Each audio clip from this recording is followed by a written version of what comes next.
नमस्कार. मी विष्णुदास उर्फ बापू थिटे, मरकळ पिंपळगाव जिल्हा परिषद गटामध्ये आपल्या लोकांची सेवा करण्याची संधी मनामध्ये बाळगून या निवडणुकीला मी सामोरे जातोय. या ठिकाणी मी माझी स्पष्ट भूमिका मांडत असताना काही मुद्दे मी तुमच्या समोर मांडणार आहेत की बाबा मी निवडणूक का लढतोय आणि आपण मला मतदान रूपी आशीर्वाद का द्यावा. पहिला मुद्दा असा आहे की मी तर स्वतःला विष्णुदास उर्फ बापू थिटे हा उमेदवारच नाही असं समजतोय. याचं कारण असं आहे की केंद्रात सत्ता आहे, राज्यात सत्ता आहे आणि ही सत्ता जर ह्या गटात बापू थिटे उमेदवार नसून कमळ हे उमेदवार आहे. जर त्या ठिकाणी तुम्ही मतदान जर कमळाला केलं तर जुनी लोक म्हणायचे आडात असेल तर पोर येतील. जर केंद्रातच नाही, सत्तेतच नाही तर खाली येणार कसं. अहो, तालुक्याचं नेतृत्वांनी पाठीमागे एक बातमी टाकली होती की बाबा पीएमआरडीच्या मार्फत अमुक अमुक कोटींचा निधी मुख्यमंत्री देवेंद्र फडणवीस आणि उपमुख्यमंत्री त्यावेळेस आदरणीय अजितदादा पवार हयात होते, त्यांच्या चरणी नतमस्तक होऊन त्यांना श्रद्धांजली वाहून मी वाक्य बोलतो की त्यांच्या सहकार्यानं पीएमआरडीच्या मार्फत एवढे एवढे कोटीचा निधी मंजूर. तर तालुक्याचं नेतृत्व, तालुक्याचे आमदार हे माझे एकेकाळचे मार्गदर्शक होते, आजही ते माझे मित्र आहेत, माझे मार्गदर्शक आहेत. पण ते जर मान्य करतायत तर या जनतेतील गटांनी त्यापासून मतदारांनी त्याचा बोध घेऊन मतदान हे कमळाला करणं ही काळाची गरज आहे असं माझ्यासारख्या कार्यकर्त्याचं मत आहे. काही लोक विरोधक म्हणत असतात की भाजपला बाबा ग्रामीण भागामध्ये जास्त वाव नाहीये. अहो, मी तर म्हणतो भाजप सारखा सुसंस्कृत पक्ष कुठला नाहीये. याचं कारण असं आहे की बाबा मैत्री जपत असताना किंवा एकेकाळी जो आपला सहकारी होता राज्यामध्ये महायुती होती, अशा अजितदादा पवार साहेबांना श्रद्धांजली कशी व्हायची. तर बाबा निवडणुकीच्या पलीकडे राजकारणाच्या पलीकडे मैत्री आहे म्हणून आदरणीय देवाभाऊंनी अख्ख्या राज्यातल्या सभा रद्द करून कुठेतरी राजकारणाच्या पलीकडे मैत्री आहे हे दाखवत असताना भाजप हा पक्ष सुसंस्कृत आहे हे सुद्धा त्यातनं उदाहरण देऊन ते आपल्या सर्वांच्या समोर मांडण्याचा प्रामाणिक प्रयत्न केला. मी ही निवडणूक फक्त आणि फक्त विकासाच्या मुद्द्यावरती लढणार आहे. बेरोजगारांच्या हाताला रोजगार मिळावा म्हणून लढणार आहे. जो जीआर आहे महाराष्ट्र शासनाचा स्थानिकांना प्राधान्य, ह्या जीआरची अंमलबजावणी करून सगळ्या माता भगिनी आणि तरुण वर्गाला मी MIDC मध्ये तो जीआर अंमलबजावणी करूनच मी त्यांना तिथं रोजगार उपलब्ध करून देणार म्हणजे देणारच.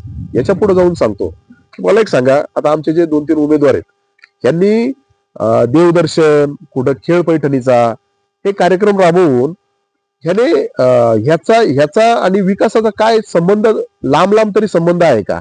ते फक्त तुम्ही तेवढ्या पुरतं मनोरंजनाचं हे करून तुम्ही फक्त लोकांपर्यंत पोहोचण्याचा प्रयत्न केलाय.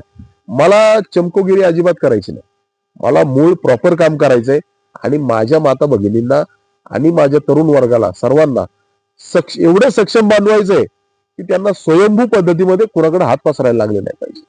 आताचे उमेदवार आहेत मशाल चिन्हावरती माझे एकेकाळचे एकदम चांगले मित्र, की मित्र ह्याच्यामुळे म्हणतो की आदरणीय विजू भाऊ शिंदेना आम्ही एका वेळेस सुरेश भाऊंच्या मार्गदर्शनाखाली एका पक्षात होतो. त्यावेळेस त्यांचा वाढदिवस होता. अहो, साधं इथं ग्रामपंचायतीने एकमेकाच्या विरोधात फॉर्म भरलं तर कोणी एकमेकाची तोंड बघत नाही साहेब. माझ्यासारखा कार्यकर्ता सुरेश भाऊंच्या संस्कारांवरती आणि तयार झालेला कार्यकर्ता म्हणून मी त्यांच्या कार्यक्रमात गेलो आणि त्यांना शुभेच्छा दिल्या की बाबा वाढदिवसाला जाऊन शुभेच्छा द्यायला सुद्धा मोठं मन लागतं. ते शुभेच्छा देत असताना त्यांना त्या ठिकाणी मी म्हटलं की खंडोबारायांनी असं काहीतरी करावं की आम्ही दोघंही चांगल्या खुर्चीवरती बसावं. खंडोबा महाराजांनी गटच वेगळे केले. त्यांनी ठरवलं दोघांनाही चांगली खुर्ची द्यावी. गट बदली केले. त्याच्यानंतरनं मार्केट कमिटीची इलेक्शन झाली, ते सभापती झाले. ते सभापती होण्यामध्ये विष्णुदास उर्फ बापू थिटेच्या सदिच्छा शुभेच्छा सुद्धा आहेत. मैत्रीच्या नात्याने आम्ही शुभेच्छा दिल्या. परंतु काय सांगायचे, एका पक्षात असताना त्यावेळेस जरी आम्ही एका चिन्हासाठी किंवा एका जागेसाठी सवती सारखं जरी इच्छुक असलो तरी मैत्रीच्या नात्याने आम्ही शुभेच्छा दिल्या. पण त्यांचं सवतीचं प्रेम काही कमी झालं नाही. ते वरून खाली येऊन निवडणूक लढता लढता आम्हाला सवत म्हणून राहिलेच. समाजकारणामध्ये मी आता सध्या वावरत असताना 8-10 वर्षांपासून गेल्या पंचायत समितीपासून मला जाणवते समाजामध्ये ना आता अशी सध्या परिस्थिती आहे की एखादं जर स्वतः आपल्या कानाजवळ जर कोणी जर म्हटलं ना की बाबा तू वेडा आहे, तू वेडा आहे, तू वेडा आहे, तर खरंच असं वाटतं की आपण स्वतः वेडे झालो काय. अशा पद्धतीत राजकारणात काही भुरळ टाकणारी अशी मंडळी आहेत की त्यांनी समाजावरती अशी काय भुरळ टाकली की समाजसेवेतनं पैसा कमवत असताना की बाबा मी खूप सेवक आहे, मी खूप सेवक आहे, मी खूप अमुक आहे, तमुक आहे.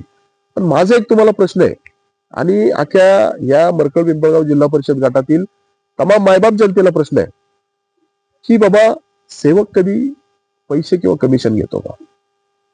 जर सेवकाचं कर्म आणि धर्म असतं सेवा करणे, मेवा खाणं हा विषयच नसतो.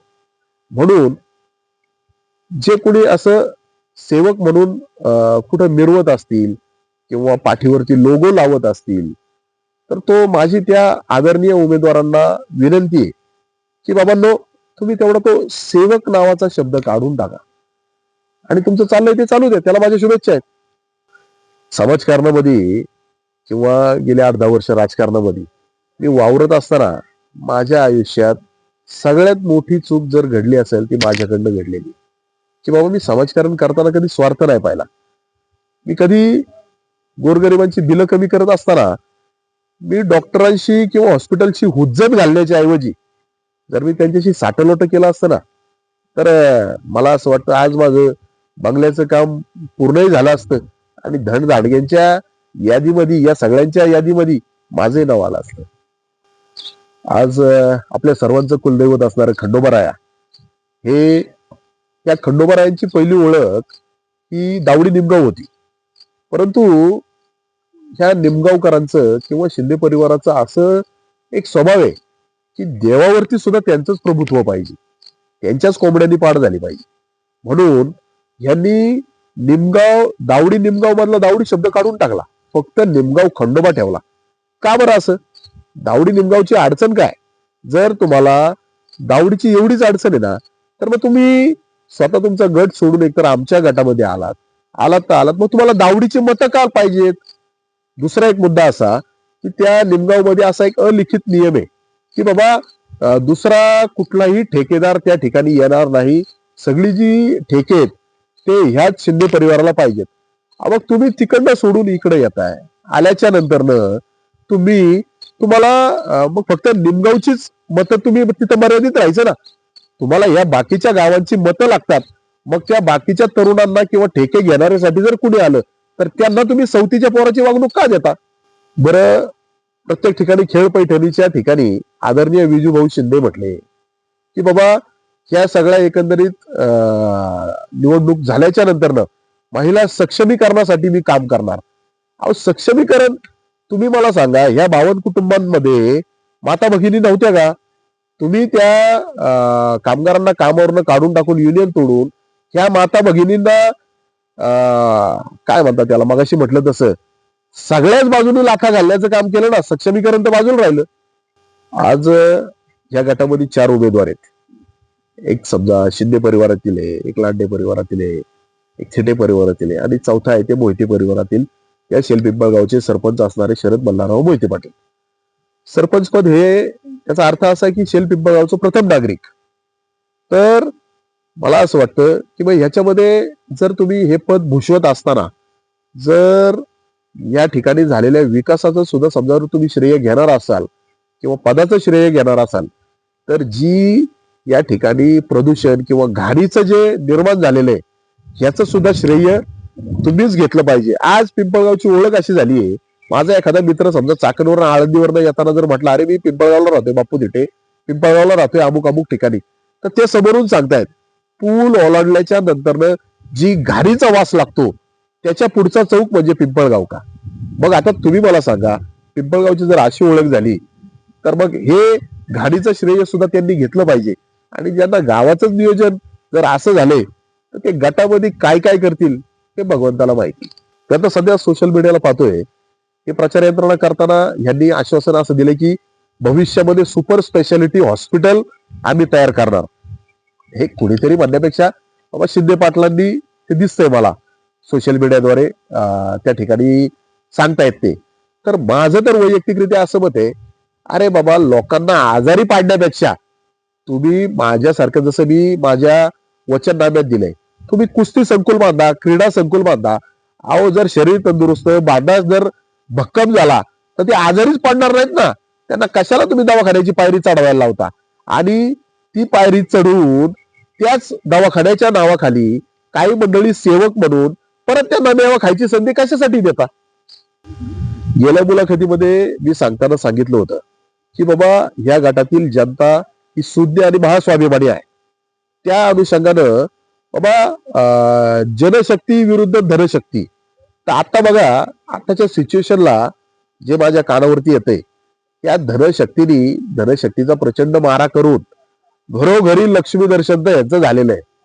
या ठिकाणी लक्ष्मी दर्शन झाल्याच्या नंतर मला एक उदाहरण आठवलंय. फक्त ते मी उदाहरण तुमच्या समोर मांडायचा प्रयत्न करतो की माझे बहुळगावचे संजय आरेकर म्हणून चेअरमन आहेत, माझे मार्गदर्शक आहेत, ते आरेकर परिवार समस्त. त्यांचे साडू आहेत लवंगेकर महाराज, लवंगेकर. त्यांनी सिद्धेगावांच्या तंटामुक्ती अध्यक्षांच्या, फडके म्हणून तंटामुक्ती अध्यक्ष होते, ते दुर्दैवाने स्वर्गीय झाले, कैलासवासी झाले.